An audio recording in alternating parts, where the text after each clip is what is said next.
Welcome to Straight from the Source with Hayley Watts, and today we have recently retired, well, at this time of the recording, about to retire Superintendent for the Chico Unified School District, Kelly Staley. Kelly, welcome. Thank you so much for being here. Thank you for having me. Okay, so right now, at this point, at the time of this recording, you have just a couple of days left on the job. To be exact, yes. What is that feeling like for you? You know, it's a mixture of feelings. You have this euphoria about something new.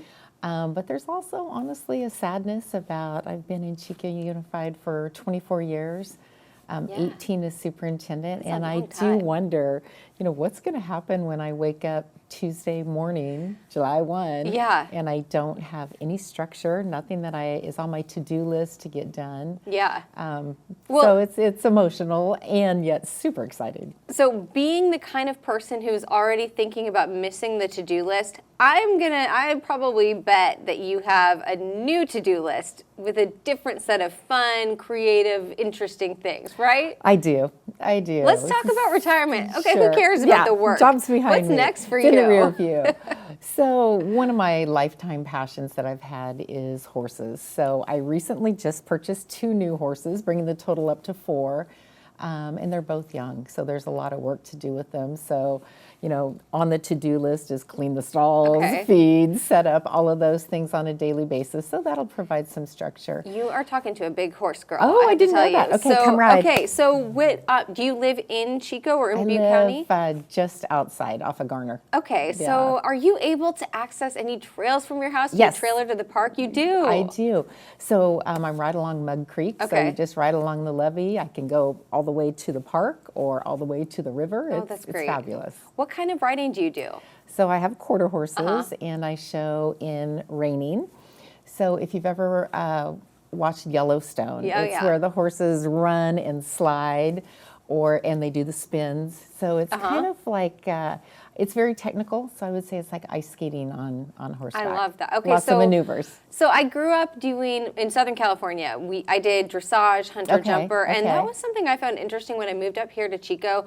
I didn't find that sort of riding at all. Yeah. It's not really a thing up here very much. The Western, I would say, is more of a thing in Northern California. Certainly, Lake Oroville, Bidwell Park give plenty of opportunities for just recreational riding.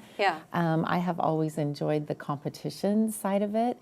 And it's one of those things, especially when you're in a job that has a lot of time demands, I found that you need something to go home to that just kind of clears your mind.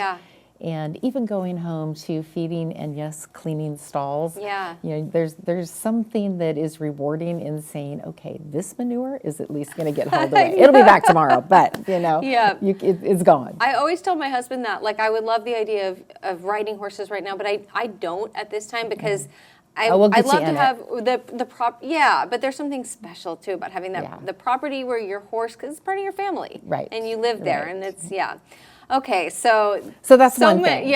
So many fun, exciting things ahead for you in the future. But there is a little bit of work left to be done. You're handing the baton off to a pretty experienced person, you feel, right? Yeah. Greg Blake is coming in. He's been a superintendent in Golden Feather, and for the last 7-8 years, superintendent in Thermalito. I know him from our superintendent meetings that we have through Butte County. He's just a great guy, so I feel really good just handing that baton off. He is very, very personal, but he's also passionate about student success, about good employee relations. So I think he's going to do a fabulous job. And I know him. If there's any issues, he can call me. I probably won't have the answers, but you know, that phone's always open to him. Okay, good. Be careful. Be careful what you say. So no matter how wonderful of a job you do at getting things done, taking care of issues that arise, there's always unfinished business. What do you think some of the big challenges for him are going to be, like right off the bat? Sure. Well, right off the bat, he's walking into a brand new district for him, right? And he is getting to know the staff, getting to know the board. I truly believe that education is relationship-based, so it's just critical that he gets to know the people. So that'll be probably the first 6 months is, you know the people you're working with, what are the supports that they need, who's good at what, and we have so many amazing people that he's going to really enjoy that. It's always a challenge this time of the year with the budget. You're kind of waiting to see what's going to happen with the state budget. Where does that align? Does it mean that we can add programs? Does it mean that we're going to be able to give employee compensation? Does it mean that we're going to have to look at reductions because the state, fiscal future isn't quite what we wanted? So there's a lot of uncertainty when you walk in, especially this time of the year. Okay, so people think of the superintendent. We know you're the big boss. The superintendent is who gets called, who gets called maybe when something's wrong, like, oh, let's take that to the superintendent. Yeah. But I mean, just day to day, what exactly does this job entail? Well, it is a little bit of everything because you do oversee the entire district. So that's your education services side. You work closely with that. That's all of your schools, all of your teachers, all of your support staff.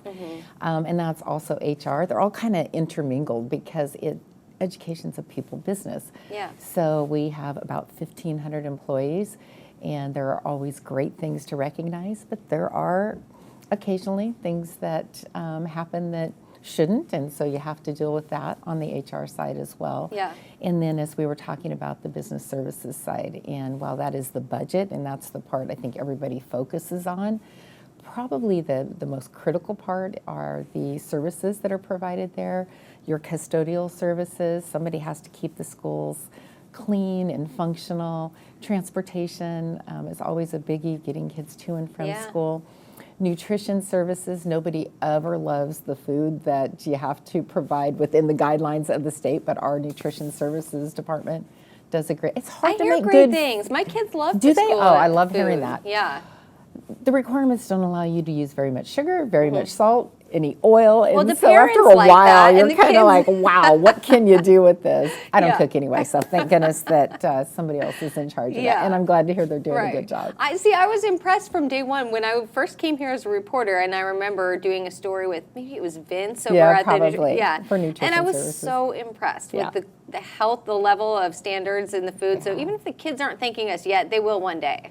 Well, he is fabulous, and he's done some very innovative things. But just recently, we were meeting with students, and in some prior meetings, kids had brought up, oh, the food, we want the food to be better. Well, of course they want, takeout or something they're used to. And so we had Vince and Sarah come in, and the kids threw ideas at him, and they were very clear in what they liked. And I have to say, they were very complimentary about a lot of the new food items that were listed that they had just added to their menus, but they were very clear on a couple things. And cardboard pizza was one. They were like, get rid of that. Yes. So he was laughing. He's like, all right, heard you. We'll do something different Gotta there. have a good pizza. Yeah. So important. Yes. Yeah. So, okay, 18 years. That's just as superintendent. Correct. Right? 24 years total in the district. Okay. Yeah.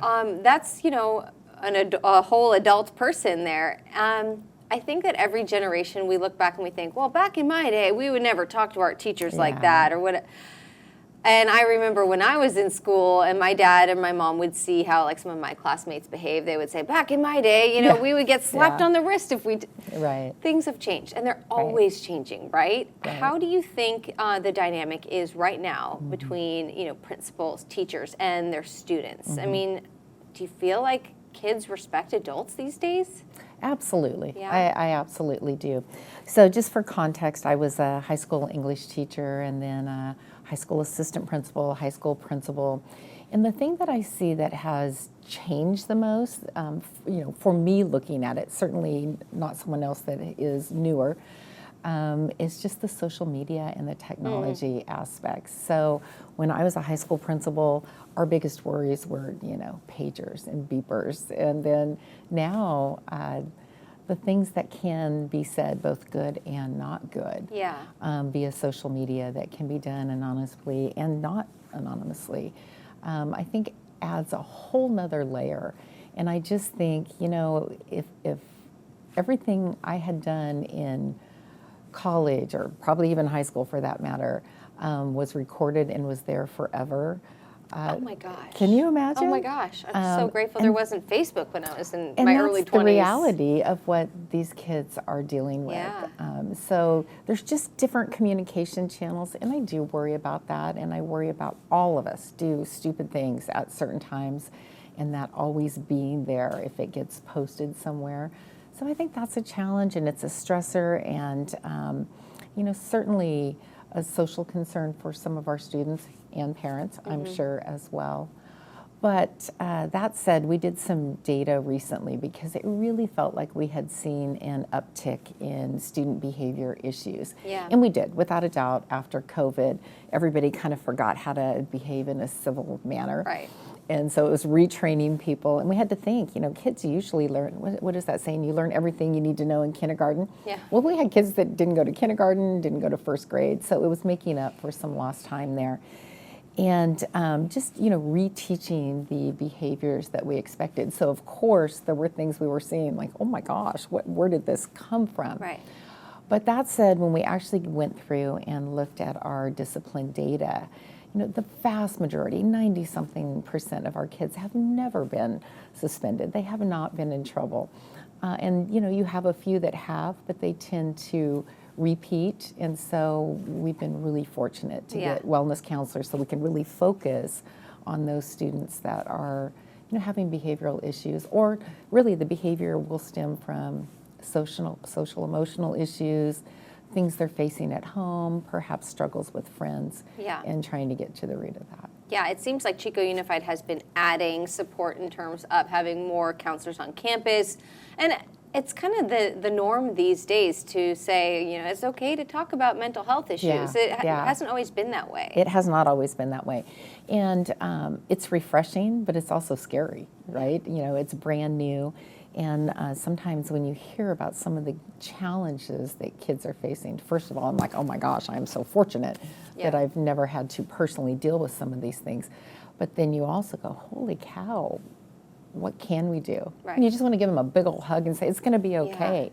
But how do you ensure that indeed it is? Right. And how do you ensure that they have the skills to deal with some of the challenges they've already had to face? Yeah, and this social media thing is such a big issue, and I think back to like when I was in high school or middle school, we all knew what marijuana was, right? But we didn't have a smartphone. Even if I had heard about some of these bigger, like scarier drugs, what am I going to do? Go in my dad's office and look at, there wasn't, it was Yahoo or Bing back then, not even Google. It just didn't have the level of exposure. And probably didn't have the availability either. Right. And it seems like when I talk to, I have two stepsons one just graduated high school, one's going into high school. Nice. But we went through the pandemic together and everything. Right. And I couldn't believe at even just a late elementary school age what my kids were aware of out there. And it's those smartphones. They have the whole world in their hand at all times. They do. Chico Unified, I believe, over the last couple of years, has been sort of working out a cell phone like, how do we do it? What age group? What are your thoughts? What do you think the best plan is? Well, on the surface, I say, okay, let's not have cell phones at all. You're going to school, you're going to learn, and good gracious, learn to get along with people. I think we're seeing that in society is that people don't know how to interact with each other. They can't have conversations without being on their phone. Right. I was somewhere recently, and this couple that looked to me like they were on a date, they're on their phones. I'm like, are you texting each other? Is that your conversation? So, I do think that's important. However, when we talked with our high school kids, they also shared some insight with us that many of them have jobs and they need to check in and see what time they have to be at work. They have siblings that they have to care for or pick up. And some of the work that they do in school certainly necessitates research. It's a tool. And that now we have mobile libraries, right? Everybody has a library in the palm of their hand. So we really struggled to find a way, how do we meet the needs of our younger kids who really do not need any of that and should not have that at school? And then, slowly ease our middle grade students into some of the responsibilities, and then allowing our high school students a little more freedom, but within the confines of saying, when you're in class, you need to be listening to the teacher, not on your phone, talking with your friends. So that's kind of where we landed, is no cell phones at all in grades TK through 8, and then at high school, none in the classroom.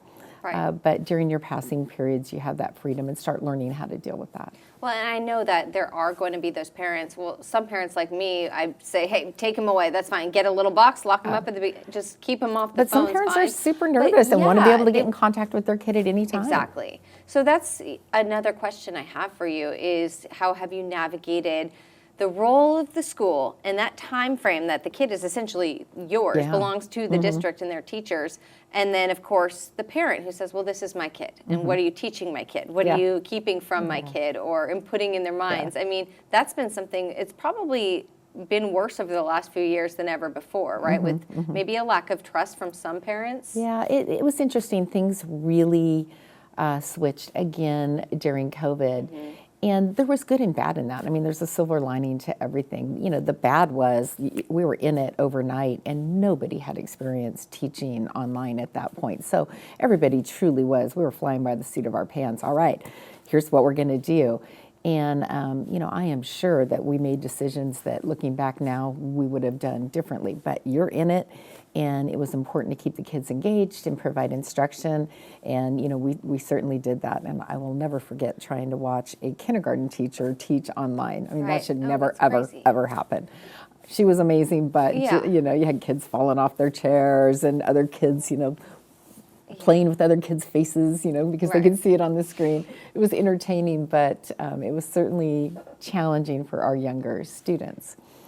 But the downside, I would say, we're struggling and we're trying to figure out how do we do that and what's the best way to get curriculum to kids, and yet the whole world can see everything we're doing because now you're not in a classroom.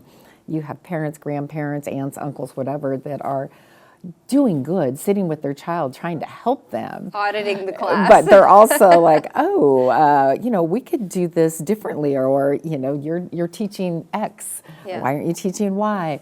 So yeah, I think it was an eye-opener for a lot of people.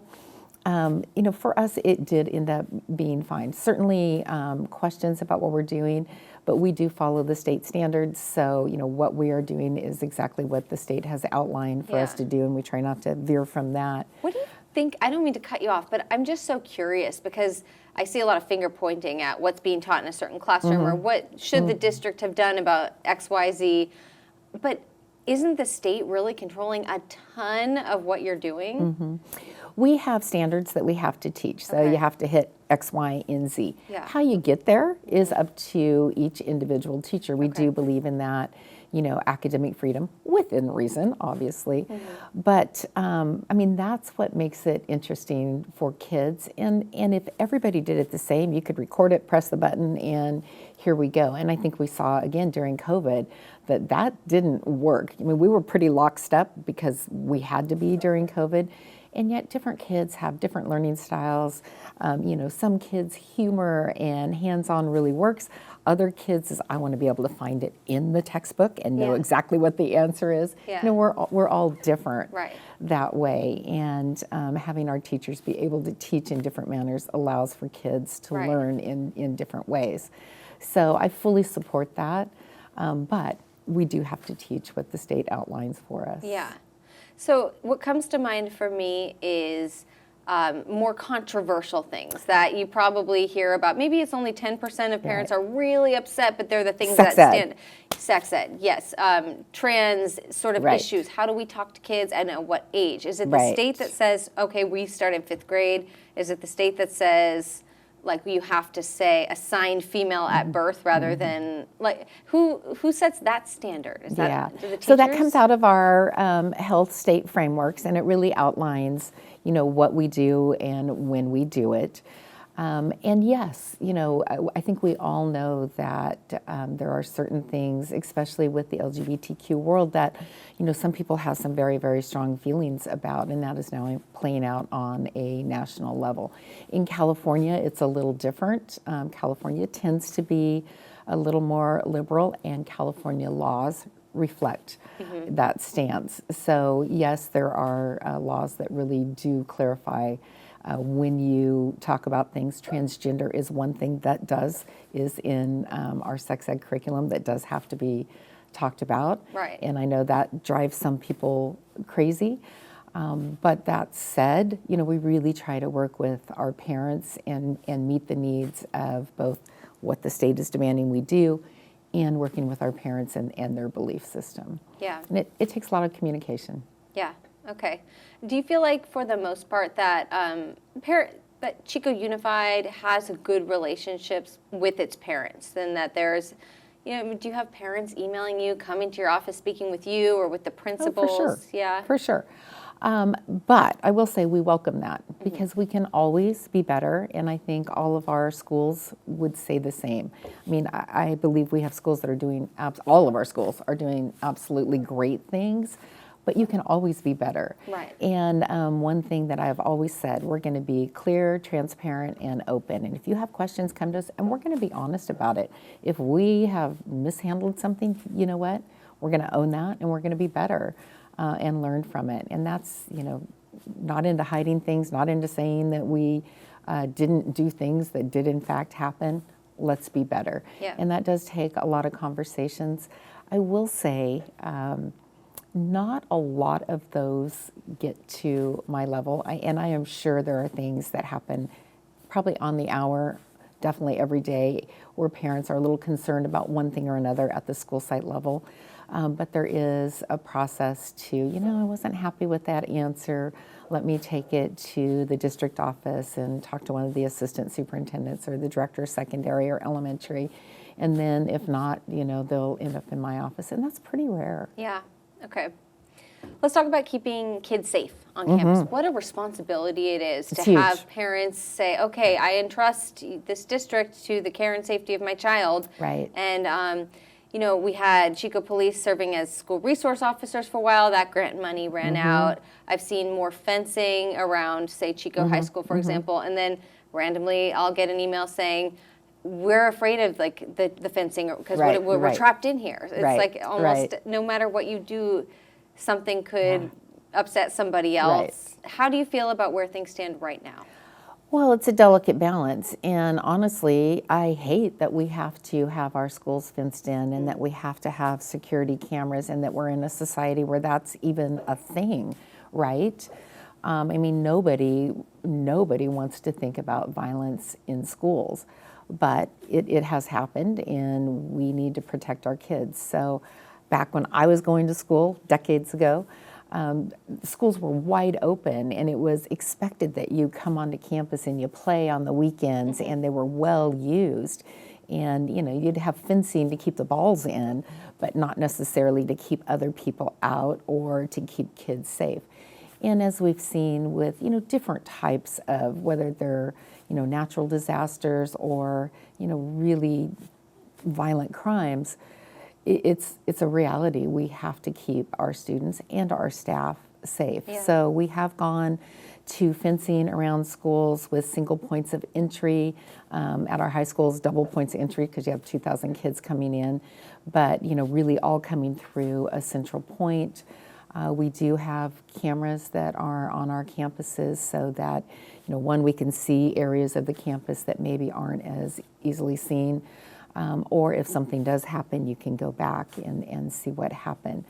But the biggest thing, and this is true anywhere, is just awareness. And if you see something, let somebody know. Yeah. If you hear something, let somebody know. And it's really rare that something happens that somebody didn't have a hint that was going to happen before. So we do have hotlines for students and staff and parents to call. And I think that is really how we've prevented it the most. It's such a tough thing, though, right? I think about that a lot of times in a setting here where we'll get weird Facebook messages, someone saying strange things, or people just showing up here. But until there's a crime committed, right, there's really not much you can do. And it's funny because whenever there's something terrible that happens, in hindsight, we say, well, there were all these red flags. Why did? But what can they didn't rise do? To that level. Yeah, it's a tough time we're living in. Our level's a little bit different, and we do encourage people, if you see something, it might not be a crime, but if somebody's behaving in a manner they don't normally behave in, or if somebody is saying things that, wow, that is a little, out of the norm, that's a little off the rails, let us know, and then we can keep a closer eye. We don't have to be at the level of the law in order to look into things a little bit more on our school campuses. Outside, that's a different story, of course, right? You do have to be in violation of the law. But on the school's campus, we will follow up on rumors. We will follow up on, somebody just seemed a little bit off today. Sometimes it's parents. I want you to keep an eye on my child because, they just seemed a little upset when they went to school today. Yeah. And so, we can do that. Yeah, okay. If money were no object at all, would you like to see more school resource officers? I mean, what do you think about the idea of trustworthy teachers who are concealed carry weapons holders? I mean, do you think that better protection in that aspect is the future?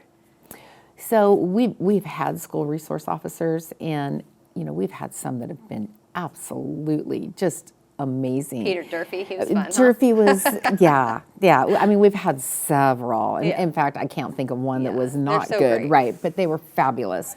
But it is money dependent, and way back in the day, the police department was able to provide them when Chico was smaller and had less crime. And now they just that's not part of their budget. So then we wrote a grant, and we were able to have them. That grant has since ceased to exist, so it's not even, you can't even apply for it anymore. We're always looking at options. But at the end of the day, the thing that is most important is that kids have adults that are there that they know care about them. And those were the school resource officers that were the most amazing. I mean, Durfee would be out calling, the volleyball game, doing the lines for the kids. Yeah. We would just have them involved in so many different aspects. And I believe that when kids get to know law enforcement personnel in that manner on a school site campus, then when they see them out in the community, there's mutual respect. It's not necessarily that they're out to get me. They know them as a person, and law enforcement knows our kids as individuals. Yes, like we were talking earlier, people do stupid things sometimes that you shouldn't do. But if you know the kid and okay, that is not who that kid is, let's intervene now. And we were able to do that when we had school resource officers, but we don't now. So we have campus supervisors that do a lot of the very same thing. It's the relationship with kids. We have counselors, we have wellness counselors, we have school psychologists, and you just mentioned it. The ones that probably have the strongest day-to-day relationship with our students are our teachers. I mean, they see them at the high school level for an hour and a half at least, every other day. At the elementary school, they have them all day long. Junior high, an hour every day. So they know those kids, and one of our goals is that every student has at least one adult on campus that they can go and talk to, that they trust, that if things are going really, really bad, I know I can go to that person. Yeah. And we've done surveys with our kids, and the vast majority feel that we do have at least one person we can go to. So that makes me feel good. Yeah, okay. So just to kind of cut to the little bit more of the core of the question, though, like just having more guns on campus, in your opinion, isn't necessarily the best and only way to increase safety. I just fear about, I see on a school campus the things that get lost, lost keys, and it would really scare me if somebody lost a weapon of any sort, gun, knife, whatever. Right. I really do want our schools to be safe. That said, when you have trained personnel like our SROs, then, that's a different perspective. Story. Okay. So adults in general in a school setting are expected to teach, to educate, hopefully inspire and motivate.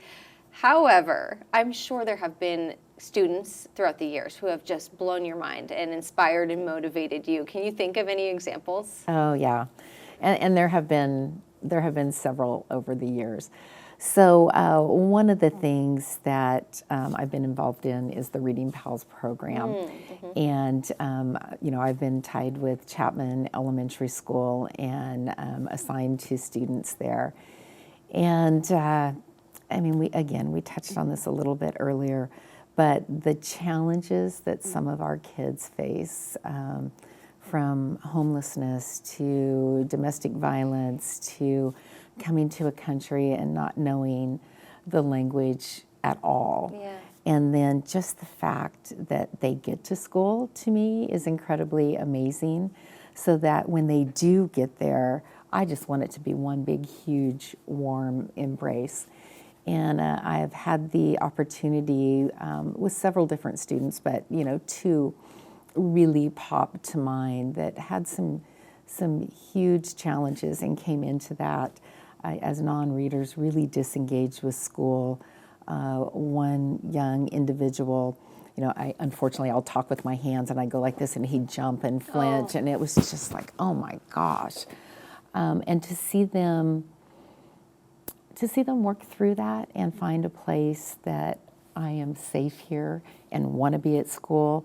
And in fact, what we would see is that you get close to a holiday, you get close to Thanksgiving break, Christmas, summer, and they would start to melt down because now their safe place isn't necessarily going to be there. Yeah. So those are the stories that, honestly, I want everybody to know that, in addition to reading and writing and math and sex ed and everything else we do in schools, we also provide a safe haven for a group of kids that really, really need that. Yeah.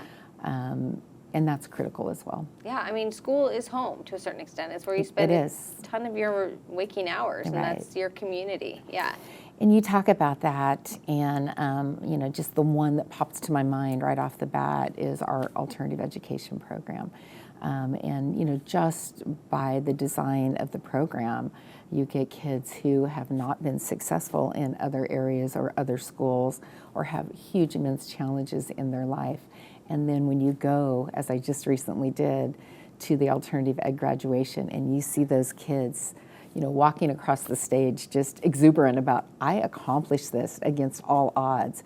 And then you look out there and you see their families going, oh my gosh, I never thought this was possible. It is emotional, but it is a huge testament to the work that happens in every single school, because there's challenging schools or challenging students and challenging families everywhere. But, in particular, I look at alternative ed, and you talk about changing lives. Yeah. Do they change them all? No. But do they change the vast majority? Yes, they do.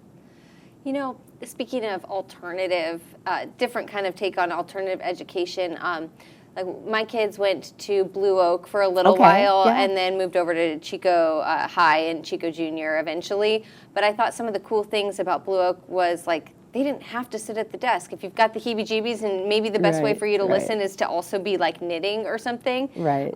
Do you feel like there's room for like just the standard high school, junior high, elementary school to like get out of the classroom mold? Like as we develop these campuses and do upgrades, could we see things look different? Absolutely, absolutely. And I think you already see that a little bit. So we put a lot of energy into career technical education courses, and those are by their very nature hands-on. So whether it is technology, broadcast, we have the welding, we have the culinary, state-of-the-art culinary program, and those really are hands-on, get in, learn the skill, to the point you can walk out of high school and get a job, right? We want kids to go on and further their education, even if it's learning to be a better welder, in which case they're going to make more money than I ever dreamed of. Some of those CTE jobs are what we need right now. Right. So, yes. At the elementary levels, we have alternative schools, Rosedale, which, you go there and you come out bilingual. That's amazing. Hooker Oak is more of the hands-on approach that you were talking about. There's certainly more traditional kind of schools, but I think this goes back to individual teachers. Everybody has a different style, and some teachers are very much all about that kinesthetic learning, hands-on, and then, others are more, all right, we are going to be more rigid, and this is skills you're going to use in life as well. Yeah, you must, being in an education background, like we all grew up thinking, of course, that you have to get to your senior year of high school. That's like the basic is get that high school diploma. And having said that, you'll know basic algebra, you'll know grammar, you'll be ready for college. Bit of exactly. It's it's crazy sometimes thinking back. Like maybe I use algebra on a very rare occasion to kind of maybe I don't know. Yeah. But do you see that having that well-rounded education is as important as maybe it used to? Because now we have the tools. We have calculators so things have really changed, and I am probably getting out at exactly the right time, because I think AI is going to have a huge impact on life in general, but certainly education as well. And you're absolutely right. Calculators changed everything. You didn't have to do all that memorization to be able to solve problems. And I think that same thing is going to happen across all the areas with AI, but it's going to create a new kind of knowledge that students are going to have, like what's real, what's not real, and being able to discern that. That's huge. I struggle with that when I'm reading things like, is this accurate? Right. Unless, of course, I'm watching Action News, and then I know it's right. Of course. Of course. Yes. Or text me, and then I'll figure it out. Really if it was real? wrong, I'll fix it. But kids, I mean, what we need right now, the things that you can't use AI for, fix my car. What is wrong with my car? Why is it not running right? I need a mechanic, or if something breaks. The service industry, we still need people, and people need to have skills. So our hands-on classes, welding, culinary, the ones I've already mentioned, they're agriculture, those aren't going away, and they need people who have the skills to do that. And that isn't necessarily, calculus and, civics, although civics probably, but some of the more traditional subjects, maybe not as much.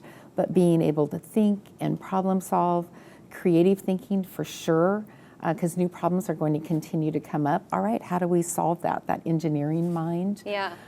So I see education changing a lot, and I'm sure it's changed a lot, and I've just been in the middle of it, so I haven't seen it as much. Yeah. But looking to the future, I think we're going to see a lot more.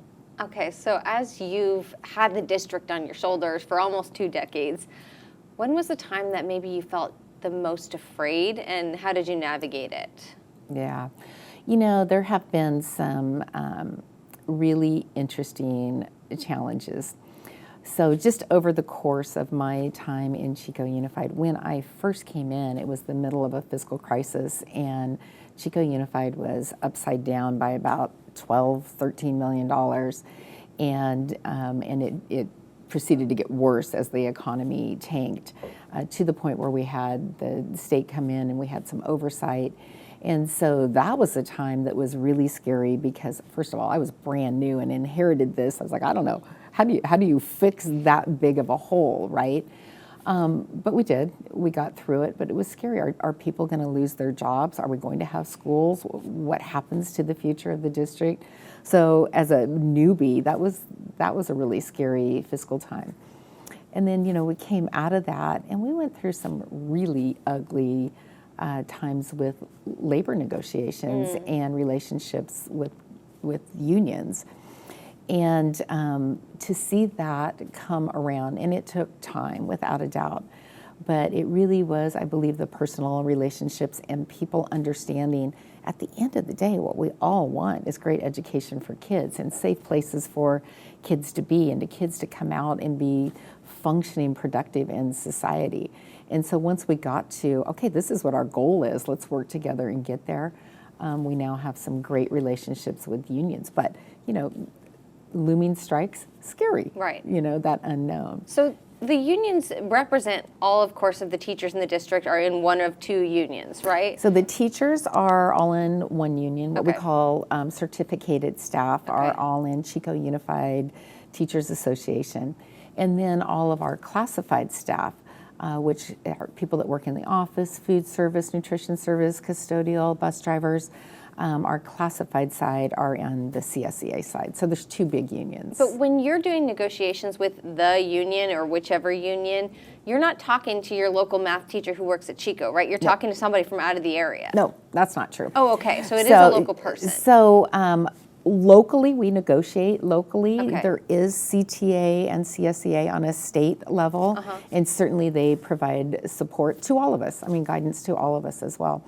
But it is local teachers as well as at the negotiation table, you have the union president, you have the negotiations chair, and you have teachers from each level, elementary, junior high, secondary, sitting at the table. Okay. And the same for the district side, the administrative side. You'll have people representing all the different areas within the district. They're giving their actual insight, advocating for what they want based on their experience. Right. So a few weeks ago, I had a school board member on here who mentioned something which I didn't really dig into too much, but kind of implying that these unions are very powerful and they can control the way the elections go for trustees. What are your thoughts on that?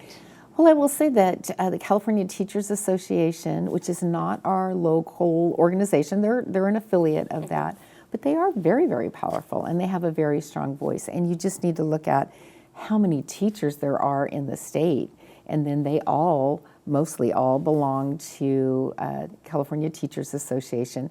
So it is a very, very powerful voice, and it's representing a big need that we have, our teachers, our educators. Yeah. So without a doubt, they're a force to be reckoned with.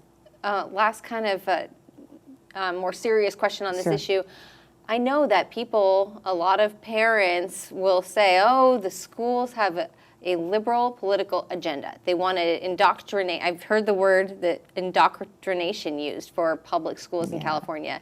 What are your thoughts on that?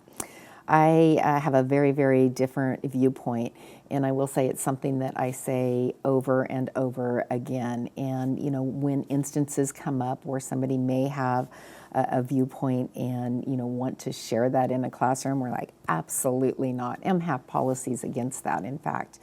But we educate every single child in our community, and that child can be coming from your most liberal family background to your most conservative. And we have to educate them all, and we cannot let our viewpoints get into the middle of that. We have the standards that we have to teach. And yes, we all have our opinions. You have them outside of the classroom. You cannot have them inside the classroom. Those are conversations and values that need to take place in the home.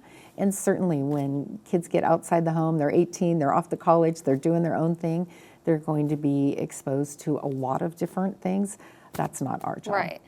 So, but like if the local district is kind of bound by a lot of the guidance from the state, now that you're outgoing, I'm just curious if you think that some of the stuff coming from the state might be, you could consider that, okay, well, that's more left-leaning ideology. And I think that's going to be an opinion that you have based on where your own ideology is, right?